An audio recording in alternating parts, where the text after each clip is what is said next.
Welcome back to my channel Qayyim lifestyle. Hello everyone, সবাই কেমন আছো? আশা করি সবাই আল্লাহর রহমতে ভালো আছো, সুস্থ আছো। আলহামদুলিল্লাহ, আমিও আমার পরিবার সবাই ভালো আছি। দেশ এবং দেশের বাইরে যে সকল বন্ধু আমার ভিডিও দেখছে তাদের জন্য অনেক অনেক দোয়া ও ভালোবাসা রইল, শুভকামনা রইল। তো আজকে নিয়ে চলে এসেছি ঘাটি কচু আর কাঁঠালের বিচি দিয়ে একটা দুর্দান্ত রেসিপি তৈরি করব। তো সেটা কিভাবে করছি সেটা শেয়ার করব।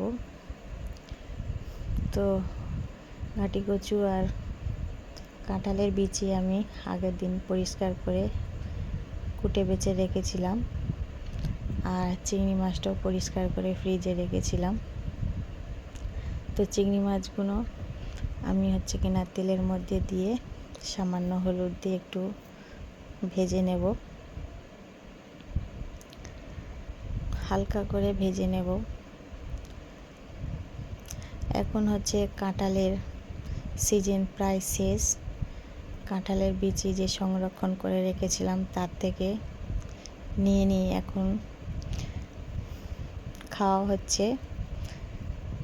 তো কাঁঠালের বিচি খেতে কিন্তু অনেক সুস্বাদু, আর এইভাবে যদি ঘাটি কচু, কাঁঠালের বিচি, চিংড়ি মাছ দিয়ে একটা ডালনা বা তরকারি করা যায়, খেতে কিন্তু মাশাআল্লাহ অনেক সুন্দর লাগে। তো আমি এখন ঘাটি কচু আর কাঁঠালের বিচিটাকে তেলের মধ্যে একটু ভালো করে ফ্রাই করে নেব, লাল লাল করে, সুন্দর করে ভাজা ভাজা করে নেব। এতে কিন্তু তরকারিটা রান্না করার পরে কিন্তু স্বাদটা কিন্তু একদম সম্পূর্ণ অন্যরকম লাগে। এরকম একটা রেসিপি যদি গরম ভাতের সঙ্গে থাকে, মাশাআল্লাহ খেতে কিন্তু অনেক মজা লাগে। তো আমার ঘাটি কচু আর কাঁঠালের বিচিটা অনেকটাই ভাজা ভাজা হয়ে গেছে। পুরো লাল লালভাবে ভাজবো না, তাহলে কিন্তু কাঁঠালের বিচি আছে ওটা কিন্তু একটু শক্ত হয়ে যাবে। তাই আমি হালকা করে ভেজে তুলে নিয়েছি। আর কচুটা ভাজার কারণে কিন্তু কচুর যে একটা আঠালো থাকে সেটা কিন্তু আর তরকারি রান্না করার পর অতটা থাকে না। তাই আমি কচু রান্না করার সময় প্রায় ভেজেই নিই। তো এখন কথা বলতে বলতে আমি পেঁয়াজটা দিয়ে তেলের মধ্যে, অল্প তেলের মধ্যে দিয়ে পেঁয়াজটাকে ভালো করে লাল লাল করে নেব। এখন একটু পানি দিয়ে দিয়েছি। পানি দেওয়ার কারণ হলো এবারে আমি মশলাগুলো অ্যাড করব, যাতে মশলাগুলো না পুড়ে যায়। তো দিয়ে দিচ্ছি পরিমাণ মতন মরিচ গুঁড়া, দিয়ে দেব হলুদের গুঁড়ো, দিয়ে আবার ভালো করে সুন্দর করে মশলাটাকে কষিয়ে নেব। যতক্ষণ না মশলা থেকে তেল বেরিয়ে আসে ততক্ষণ ভালো করে মশলাটাকে খুন্তির সাহায্যে কষে পানিটা পুরো শুকিয়ে গেলে কিন্তু মশলা থেকে এমনি তেল বেরিয়ে আসবে। আর এই যে মশলাটা আমার কষানো হয়ে গিয়েছে, এখন ভেজে রাখা চিংড়ি মাছ দিয়ে আবার ভালো করে একটু কষিয়ে নিচ্ছি।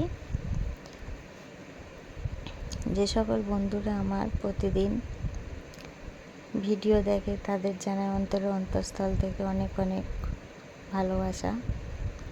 এখন একটু সামান্য পরিমাণে পানি দিয়ে চিংড়িটাকে ভালো করে কষিয়ে নিচ্ছি। তো কষানো হয়ে গিয়েছে। এখন আমি আগে থেকে ভেজে রাখা ঘাটি কচু ও কাঁঠালের বিচি এটা কিন্তু এবার দিয়ে দেব। এই তো দেখতেই পাচ্ছ বন্ধুরা, আমার চিংড়ি মাছটা দিয়ে মশলার সঙ্গে ভালো করে সুন্দর করে কষিয়ে নিয়েছি।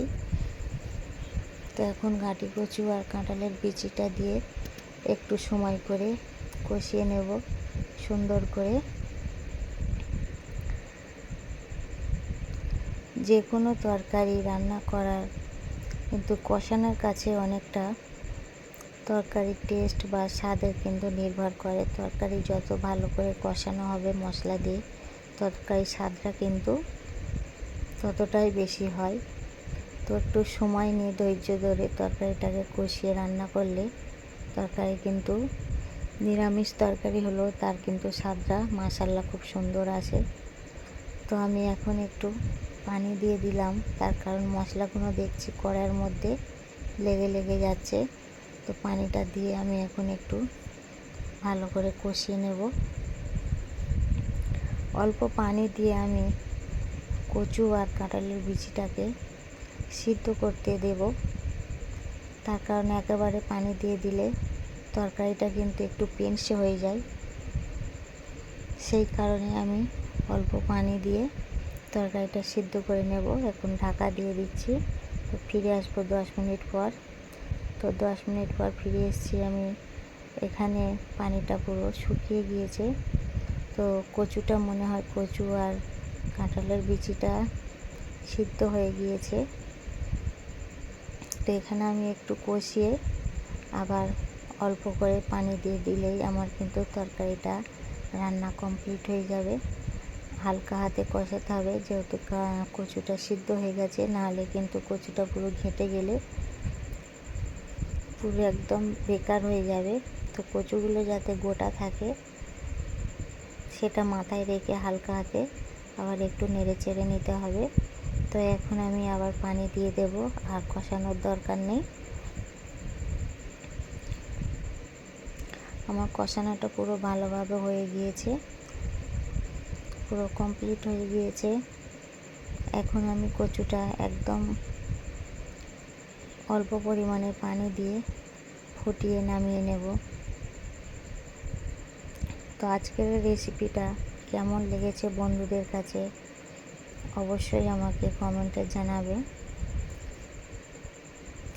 আর নতুন কোনো বন্ধু যদি ভিডিওটা দেখতে দেখতে এই পর্যন্ত চলে এসে যদি ভিডিওটা কোনো অংশে কোনো অ্যাঙ্গেল থেকে ভালো লাগে আমার এই রেসিপিটা, তাহলে আমার চ্যানেলটিকে সাবস্ক্রাইব করে পাশে থাকা বেল আইকনটিকে প্রেস করে আমার পরিবারের একটা সদস্য হয়ে যেতে পারো।